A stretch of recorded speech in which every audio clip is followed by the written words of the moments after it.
while I celebrate Mama Gladys Wanga for being a good supporter of broad-based, that is not justification to steal from the public.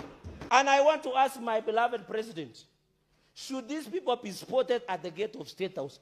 They should be chased away, arrested promptly by the Inspector General of Police, and be frog-marched before the House for accountability. They have tendencies on El Chapo Guzman. You remember the story of El Chapo Guzman, Mr. Speaker?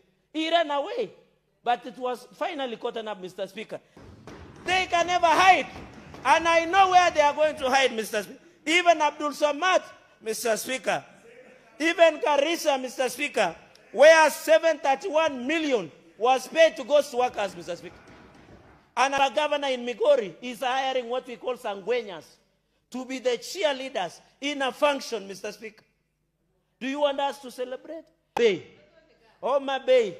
Even young boys, I'm told, the Bentens also. Even Homa Bay, Mr. Speaker, they were to construct a county headquarters worth 500 million. But corruption and public rip-off of county pension scheme, they constructed a county headquarters worth more than 800 million. What are you telling us? Shame on them, Mr. Speaker. I think, Mr. Speaker, after the resolution yesterday, we need now to put DCI, EACC, Controller of Budget, and DPP now on toast for the recommendations that we passed yesterday, Mr. Speaker. It cannot be, Mr. Speaker, I want to begin from where Senator of Nairobi left, that I saw the chair of COG saying that the Public Accounts Committee is embarrassing them. When a governor in Kericho, who is called Dr. Krom locally there, says that he bought a tissue paper, a single tissue paper for 3,000 shillings. Is it right? When a governor of Kericho buys, and this is according to the Office of the Auditor General report, buys a soda of 500 ml with 2,000 shillings. Is it in order, Mr. Speaker? Is it in order? Are we embarrassing them or they are embarrassing themselves, Mr. Speaker? If a governor does a housewarming of 5 million Kenya shillings in Vihiga, is it not they are embarrassing themselves, not us, we are embarrassing them, Mr. Speaker? If a governor in Bungoma in November buys 3.6 million worth of Christmas tree, is he embarrassing himself or embarrassing us? Shame on them, Mr. Speaker. If a governor in Mandera purchases seedlings of 55 million in a dry area instead of doing water tracking, is it himself embarrassing himself or us we are embarrassing him, Mr. Speaker? Mr. Speaker, if a governor in the COG get monthly, every financial year, and that is why all the close of the chair of COG was coming out. Are you aware in our reporters pack, we found that every county is paying 5 million illegal subscription fees to COG, a club of blunderers, a club of gossip, a club of impunity against the law and fugitive of justice. Do you want us to celebrate them? Are we embarrassing them, Mr. Speaker? If a governor in Migori is hiring what we call sangueñas to be the cheerleaders in a function, Mr. Speaker, do you want us to celebrate? In Machakos, a young man by the name Kyoko, who is being owed by the county 19 million for supplying uniform, is lying in bed for simply demanding for justice. Mr. Speaker, counties are owed, and the chair of PAC yesterday said, close to 30 billion to most of our businessmen and women in our counties. Businesses are dying, Mr. Speaker. Do you want us to be nice to governors? Do you want us to give them Christmas cards or love cards or them to send them emojis of beauty, Mr. Speaker? We cannot, we should not allow, Mr. Speaker. When a governor, Mr. Speaker, in Wasingishu, Mr. Speaker, employs 765 casuals, ghost workers, who are paid manually, and most of them are used as political goons. You want us to treat them and call them the excellencies? Even if they are called excellencies, there is nothing excellent about them. Mr. Speaker, there is nothing excellent. When you saw the governor of Machakos, he bought milk and branded our face on the milk, Mr. Speaker. You want us to celebrate them and give them flowers and give them chocolates, Mr. Speaker?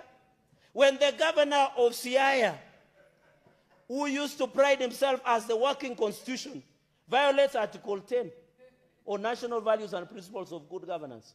Article 172 on objects of devolution. Chapter 13 on principles of public finance, Mr. Speaker. And chapter 6 on leadership and integrity, and comes and say, I will not speak before the committee. I don't want to be held accountable because some illegal outfit called COG has said they will not appear before the Senate. It's embarrassing, Mr. Speaker. And when you go to such counties, for example, in Wasingishu, Mr. Speaker, just quickly, they put 10 parcels of land, worth 129,150,000 Kenyan shillings, without verification. A direct, outright rip-off of the money in Wasingishu, Mr. Speaker. Not Kitui. Kitui, they are stealing sand. How do you steal things that God gives? The curses that will strike some of these governors are still doing press-ups in heaven, Mr. Speaker. Because what they are doing is very unfortunate, Mr. Speaker. Mr. Speaker, county like Nandi is not a going concern. My governor decided to allocate himself 484 million for office operations. Most of those are Christian as operations, but they are used for personal escapades, chai and mandas, Mr. Speaker, and buying gazettes. Mr. Speaker, they go to Masai Mara, and I have information. While they are allocating 60 million for bursary, what are you telling us, Mr. Speaker? Mr. Speaker, we must call it, and I hope the country is watching. I hope EACC, the ODPP, Mr. Speaker. I think, Mr. Speaker, even, for example, I visited Cherargei on 28 February. That project worth 41.5 million is stalled in Cherargei in Masab sub-county, Mr. Speaker. Mr. Speaker, my governor decided to leave official vehicles and use car hire services of 41 million in that financial year. Why? Because the vehicles from county are marked. He wanted a car hire for personal escapades to go to 411 or some of the clubs in Eldoret and Kisumu. And I'm told if you are a girl and you are dating some of these governors, you will live large like you have never done. Mr. Speaker, Homa Bay, in conclusion, Mr. Speaker, Homa Bay, even young boys, I'm told, the Bentens, also, even Homa Bay, Mr. Speaker, they were to construct a county headquarters worth 500 million. But corruption and public rip-off of county pension scheme, they constructed a county headquarters worth more than 800 million. What are you telling us? Well, I celebrate Mama Gladys Wanga for being a good supporter of broad-based. That is not justification to steal from the public. They can never hide.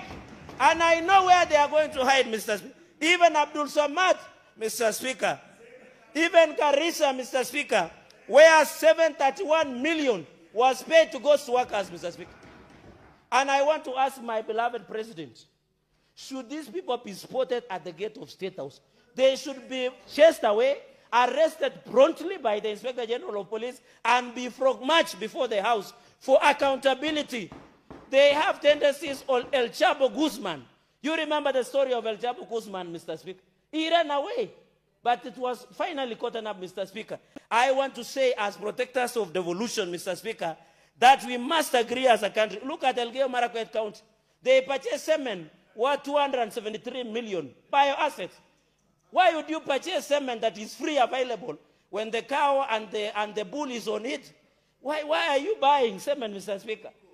273 million, Mr. Speaker, that the governor purchased. And when I heard the projects are stalled, Mr. Speaker, this must be brought, Mr. Speaker, before the House so that we can be held accountable. Of course, the Wajir is no longer a going concern. If there is a chair of COG that is the worst since the beginning of the revolution, is the governor of Wajir, Hamed Abdullahi. Hamed Abdullahi. Mr. Speaker, I met him, and I want to confess, I asked him a question, and it is of tremendous respect.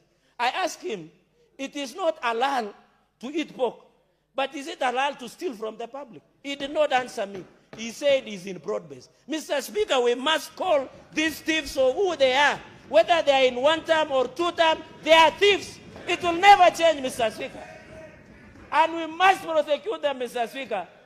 Whether they want to hide before the united opposition, whether Linda Mwananchi or in two term, Mr. Speaker, they must face justice because that is where they belong, Mr. Speaker. Nairobi Governor and Samburu, as I conclude, Mr. Speaker, their warrant of arrest is still active. I want to appeal to Inspector General of Police. Mr. Speaker, he is a fairly old man. His age is an age where he doesn't want cases. I want to ask him, we have a parliamentary police cell here. Can he submit as we go for Easter, the two governors? We deal with them on Tuesday at 8 a.m. But because Waziri wa Sheria Sifuna will not wake up early, we do it at 11. Mr. Speaker, I support this motion, and in the interest of colleagues also to contribute, I yield back the mic. I thank you, Mr. Speaker. So, honorable senators, let us hear from the other agenda. That has been a bit volatile. Senator Kavindu.